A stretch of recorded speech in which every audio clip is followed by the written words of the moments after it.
Konnichiwa and welcome to Suzuka for highlights from the Japanese Grand Prix, the 8th round of the 2023 VCO Formula SimRacing World Championship. My name is Edward Hunter and here's all of the breaking news.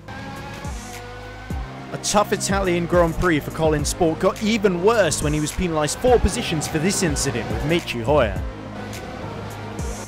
It's all changed for Visceral eSports as 2022 Academy Champion and Pro winner George Salagianis makes his World Championship debut at Suzuka. His teammate at the Canadian team will be fellow pro driver Sergio Fletcher.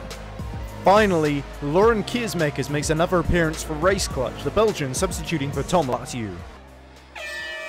Jake Dennehan sensationally took his 3rd pole position of the season by a tenth from championship leader Jerne Simoncic. The triple champion knew a win would be enough to secure title number 4 and challenge up the inside into turn 1, but Dennehan refused to yield, the Irishman holding on around the outside to maintain first place. Dennis Jordan qualified 11th and tried a risky move on Matthew Williams into Degner 1. It ended in tears as Jordan's Ferrari spun across the track and was collected by reigning champion Colin Spork. Jordan could now do nothing but watch his title hopes slip away as Spork, nursing damage, will go back to the pits to retire. On lap 5, Mark Schluter went around the outside of Danny van der Neet's Netrex for 19th in a bold pass.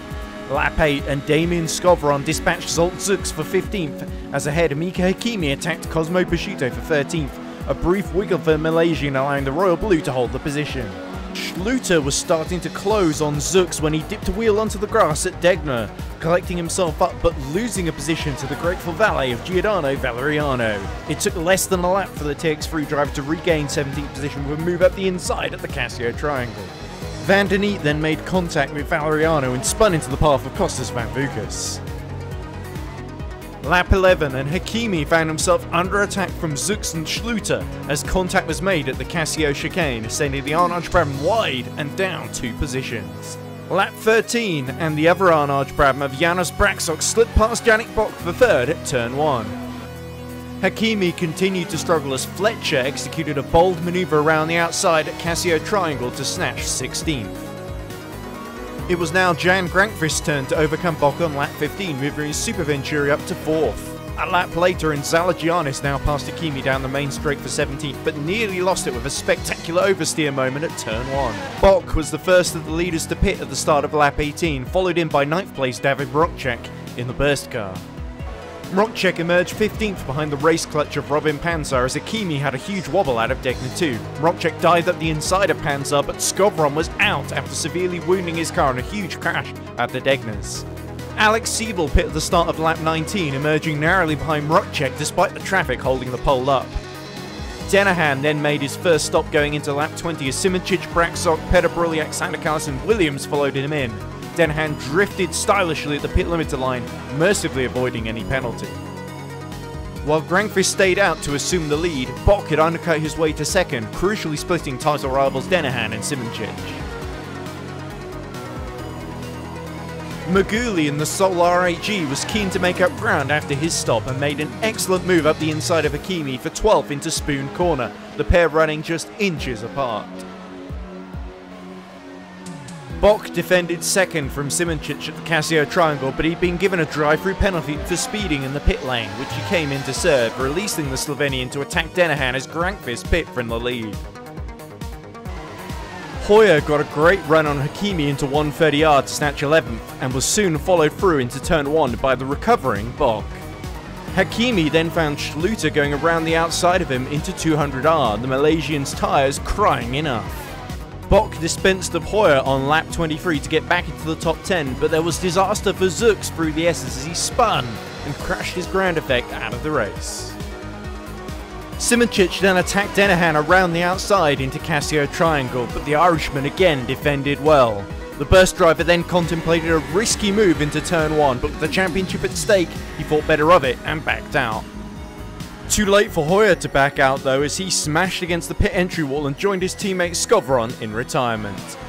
Lap 25 and Simoncic tried to slide into the lead at Casio Triangle once more, but Dennehan was having none of it. The pair made side-on contact on exit as Simoncic was forced to go the long way round at the final corner. Dennehan was behind at the DRS detection point and was able to use the extra speed to just hold on to the lead for another lap. Lap 28 and Denahan defended early, forcing Simoncic to stick to the outside and once again concede his challenge. The following lap, Simoncic got the run through 130R and was able to get to the inside first, catching Denahan off guard. The NX27 tried to duke it out around the outside, but it was no good. Simoncic now had control of the race lead. Things came to a fiery end for Hakimi on lap 32 as the Brad Marnard started an impromptu barbecue. Mrokcek had pitted at the same time and Siebel responded a lap later, emerging just behind the burst driver. Simoncic came in for his second stop on lap 34, emerging just ahead of his teammate Mrokcek. This committed burst to a free-stop strategy, but NX27 had other ideas. Lap 37 and Simoncic swept up the inside of Williams at 130R to decisively climb into 5th. His teammate was under pressure behind as Siebel slotted his Ferrari up the inside of Mrokcek at the Casio Triangle for 7th place. Bock continued his comeback by going up the inside of Prosciutto for 9th at 130R, as the other Royal Blue of Williams held up Mrokcek until his pit stop on lap 40. Following in Denahan, Braksok, Briliak and Callas on a 2-stop as Simoncic retook the lead.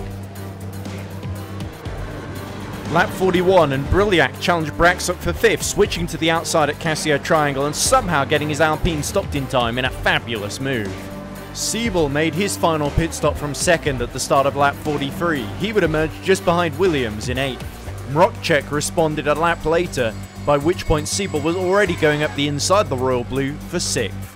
It was heartbreak for Braksok on lap 45 as he served a penalty for speeding in the pit lane, as Simoncic made his final stop with 9 laps remaining, emerging 4th. 6 laps to go and Simoncic made his move on Callas for 3rd at the exit of 130R, breezing past the Estonian into the Casio Triangle.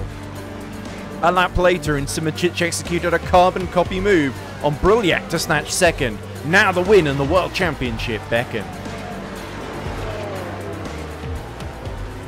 3 laps to go and Simoncic had caught Denahan for the lead, and immediately the Irishman got defensive, desperate to keep the title fight going to the final round. Just enough space was given and Denahan kept ahead into the first corner despite the burst car's superior grip.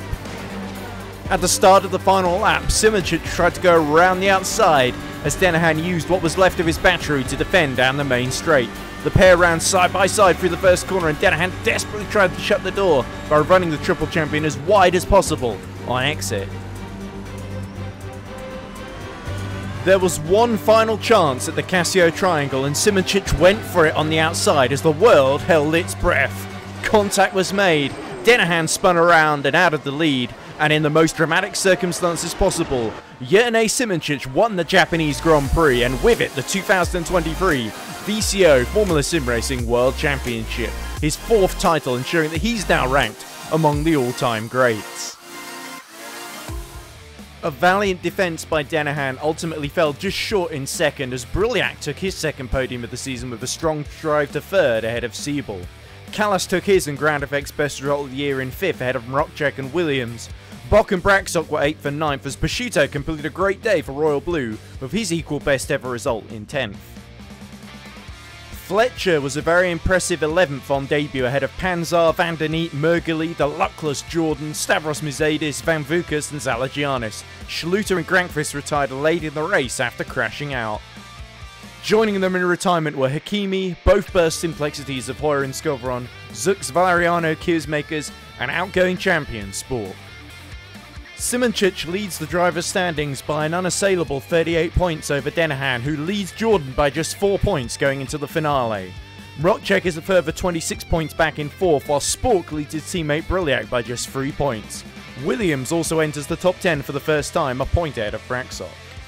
Burst's next few also sealed the team's championship with a 63-point gap to Ferrari, who now have Alpine just 20 points behind them. TX3 now trail RHG by just 14 points in the battle for 5th, and just 2 points separate 7th place Arnaj Brabham from a resurgent Royal Blue racing team. So Simoncic seals his 4th World Championship in style, but Denahan and Jordan still have 1 round left in which to dispute the runners-up spot. We'll find out who will secure it in Interlagos on the 15th of October, but from me, Edward Hunter in Matsusaka, Japan, it's sayonara for now.